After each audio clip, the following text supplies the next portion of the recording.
Olá, alunos, tudo bem com vocês? Vamos hoje para uma aula muito interessante que a gente vai falar sobre as doenças causadas pelos fungos. Tá?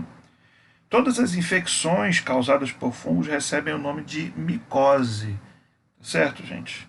Então, as micoses elas podem ser desses tipos que a gente está vendo na tela: superficiais, cutâneas, subcutâneas, sistêmicas, oportunistas. E além disso, a gente vai falar um pouquinho sobre micotoxinas, tá? Que são substâncias produzidas pelos fungos que não causam diretamente não afetam os tecidos humanos propriamente ditos, mas são tóxicas se os humanos consumirem. Tá? Então a gente vai nessa ordem observando essas doenças. Então primeiro a gente vai falar das micoses superficiais. Que os fungos promovem as micoses superficiais localizam-se ao longo dos fios de cabelo e em células epidérmicas na superfície da pele.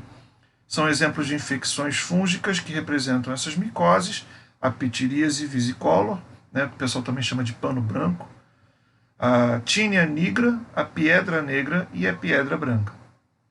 Isso tem relação à cor, né? A manifestações de cores na pele dessas doenças. Então, primeiro a pitiríase versicolor. A pitiríase versicolor é causada por um fungo chamado de Malassezia furfur. Esse micro-organismo é encontrado em áreas do corpo ricas em glândulas sebáceas e faz parte da microbiota normal da pele. As lesões da pitiríase versicolor ocorrem mais comumente na parte superior do tronco, braços e abdômen, na forma de lesões maculares hiper ou hipopigmentadas distintas. Elas descamam com muita facilidade, conferindo um aspecto seco e calcário à área afetada. Em raras ocasiões, as lesões adquirem aparência papular elevada e podem, em casos em que o folículo piloso é envolvido, causar foliculite. Tinea nigra. O agente etiológico da tinea nigra é o Orthia wernickeyi. Essa doença é habitualmente assintomática e as manifestações clínicas consistem em lesões maculares bem demarcadas, isto é, manchas pigmentadas na pele, de cor marrom e preta, que aumentam por extensão periférica. Essas lesões são mais frequentemente observadas nas palmas das mãos e nas plantas dos pés, mas podem ocorrer em outras áreas do corpo. As lesões papulosas aumentam lentamente e chegam a confluir, constituindo pequenas placas ou manchas fuliginosas que se localizam na camada córnea da pele. A Pietra negra. Piedra negra, uma infecção superficial dos pelos, é causada pelo fungo da espécie Piedraia orthia, também chamada de tricomicose dos estudantes. Essa infecção afeta principalmente os pelos do couro cabeludo, sendo contagiosa e de fácil propagação. Pode ocorrer também na barba e no bigode. A principal característica clínica da piedra negra consiste na presença de nódulos de consistência dura, carbonácea, e que contém ascos. Estes são encontrados ao longo da haste infectada do pelo e são fortemente aderidas, assemelhando-se a pequenas pedras. O tratamento consiste no corte do cabelo ou do pelo com a retirada dos nódulos. Piedra branca. A piedra branca é uma infecção dos pelos, é causada pelo micro-organismo levidriforme Ticosporum beigeli. Essa micose afeta os pelos do couro cabeludo, do bigode e da barba. Caracteriza-se pelo desenvolvimento de crescimento de consistência pastosa, mole e cor de creme ao longo das hastes dos pelos infectados. O crescimento ocorre como uma manga ou colarinho ao redor do pelo e consiste em micélios que sofrem rápida fragmentação em artroconídeos. O tratamento pode ser realizado cortando os pelos infectados e mantendo a higiene. micoses cutâneas. Os fungos que infectam apenas a epiderme, o cabelo e as unhas denominam-se dermatófitos, e suas infecções denominam-se dermatocomicoses ou micoses cutâneas. Em geral, essas infecções são restritas às camadas queratinizadas do tegumento e aos seus apêndices.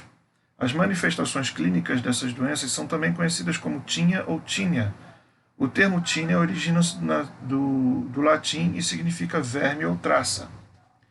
Tinhas ou tíneas. A tinea de cabeça ou tínia do couro cabeludo, por exemplo, é uma doença comum em crianças em idade escolar. A infecção é normalmente transmitida pelo contato com fomites, ou seja, qualquer partícula capaz de transportar o agente infeccioso. Outros exemplos são a tinea crural, conhecida como tinea da virilha, e a tinea do pé, conhecida como pé de atleta. Quando as unhas são infectadas, denomina-se tinea unguinal ou onicomicose. Na onicomicose, as unhas se apresentam corroídas, escamosas, com numerosas estrias transversais. O processo de infecção quase sempre se inicia pela borda livre das unhas.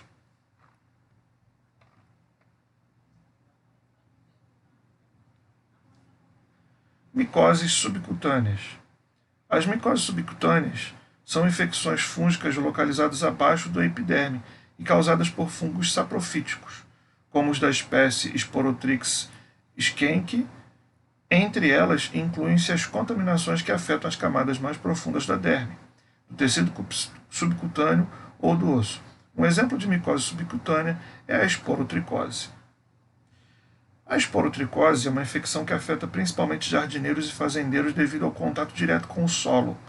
No caso de lesões na pele, esse contato permite a implantação direta dos esporos ou fragmentos do micélio. O agente etiológico é o fungo Sporotrix. Essa doença também é conhecida por ser transmitida por gatos. Os gatos se contaminam com ela no solo e, ao arranhar indivíduos, eles passam essa doença, transmitem também essa doença. Micoses sistêmicas. As micoses sistêmicas são infecções fúngicas profundas no interior do corpo. Histoplasmose, blastocomicose, criptococose são exemplos desse tipo de infecção.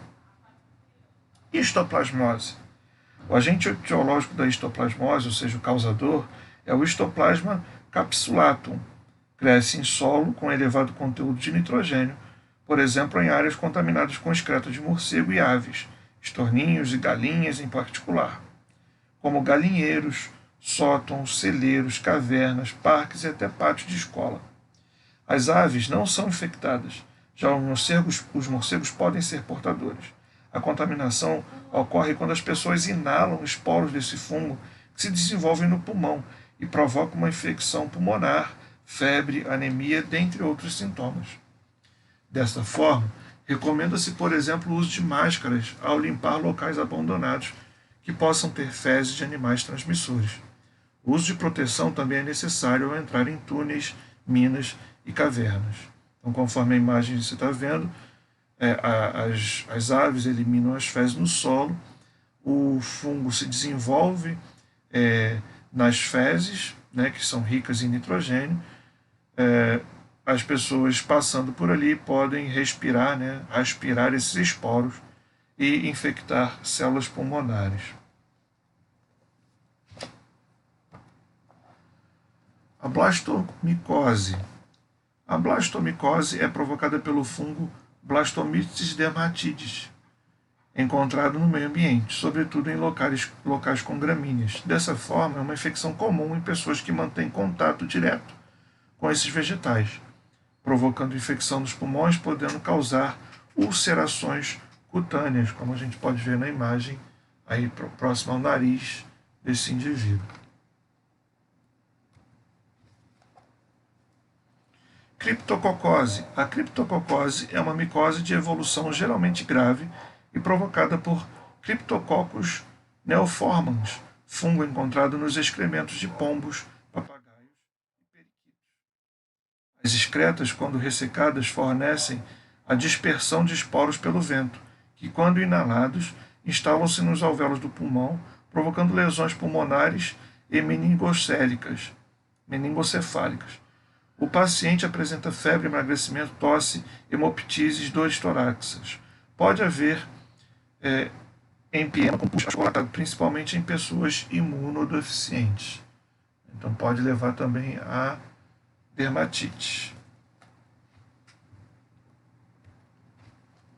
Micoses oportunistas. Os patógenos oportunistas são geralmente inofensivos em seu habitat natural, porém podem se tornar patogênicos em hospedeiros com doenças pulmonares ou imunodeficientes. Essas micoses surgem também em indivíduos que estão sob tratamento com antibióticos de amplo espectro ou sob elevado nível de estresse. São exemplos de micoses oportunistas a aspergilose, a pneumocistose, a candidíase e a mucormicose. A aspergilose. A aspergilose é uma micose oportunista causada por fungos do gênero Aspergillus. A contaminação ocorre pela inalação de esporos desses fungos e afeta indivíduos com sistema imunológico debilitado devido a doenças pulmonares ou a cânceres. Então está aí o Aspergillus e o pulmão de um indivíduo contaminado com aspergilose. Pneumocistose. A pneumocistose é uma infecção oportunista causada pelo fungo patogênico Pneumocystis girovese, que afeta pacientes com sistema imunitário comprometido. Trata-se de uma infecção frequente em pacientes com AIDS, podendo levar ao óbito. Durante muito tempo, Pneumocystis girovese foi considerado um protozoário, por suas características similares a esses organismos, mas atualmente é classificado como um fungo. Candidíase. Várias espécies do gênero Candida estão relacionadas à candidíase. Candida albicans é a principal agente da doença, mas também temos a Candida tropicalis, Candida kefir e Candida parapsolulis. Fazem parte da microbiota humana normal.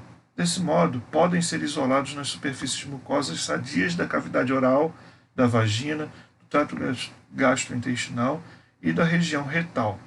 Essa doença é uma das causas mais comuns de infecção genital. Os sintomas são coceira, ardor e corrimento vaginal semelhante à nata do leite. É mais comum em mulheres, causando inchaço, vermelhidão no órgão sexual e lesões que podem se espalhar pela virilha. Apesar de mais comum ser a transmissão via relação sexual, existem outros fatores que colaboram para o desenvolvimento da infecção. Uso de anticoncepcionais, antibióticos, obesidade, diabetes mellitus, gravidez e uso de roupas justas. Há também a candidíase oral, sapinho ou monelíase, que ocorre frequentemente em recém-nascidos, nos quais a flora normal ainda não foi restabelecida. Caracteriza-se pelo aparecimento de uma colonização esbranquiçada na cavidade oral.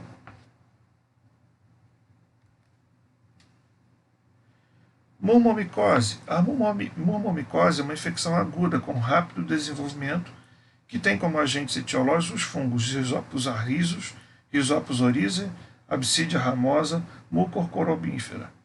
A murmomicose ocorre principalmente em pacientes com leucemia ou diabetes mellitus, nos quais provoca lesões no sistema nervoso central e meningocefalite.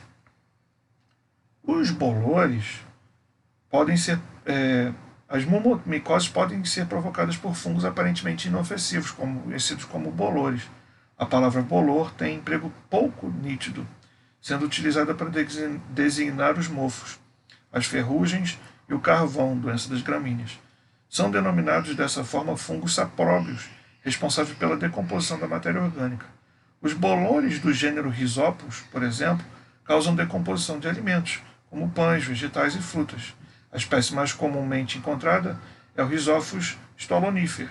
Apesar de os bolores parecerem inofensivos, se o sistema imunitário do corpo humano estiver comprometido, esses fungos podem causar infecções graves.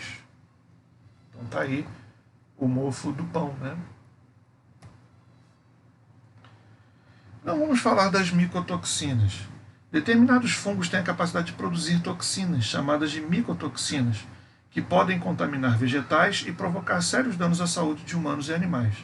As micotoxinas são substâncias tóxicas de alto peso molecular que, sintetizadas por micro-organismos, podem ser excretadas no meio ambiente, exotoxinas, ou retiradas do interior de células, as endotoxinas. A seguir, serão apresentadas duas das principais micotoxinas com seus respectivos fungos produtores. As aflatoxinas. A espécie Aspergillus flavus produz aflatoxinas, substâncias danosas para o ser humano, pois agem diretamente no fígado. As aflatoxinas inibem a síntese de proteínas, causando queda do nível de anticorpos e enzimas, o que provoca lesões e hemorragias que podem levar ao câncer. Os produtos mais afetados pelas aflatoxinas são o amendoim, o milho, castanhas em geral, sementes oleaginosas, feijão e etc.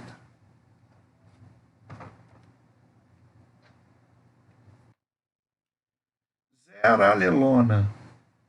A zeralelona é uma toxina produzida por Fusarium gramineae, que contamina principalmente grãos de milho.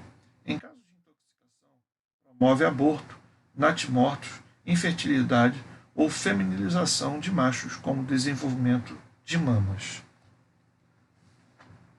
Ok, gente, agora vamos fazer exercícios. Aquele abraço.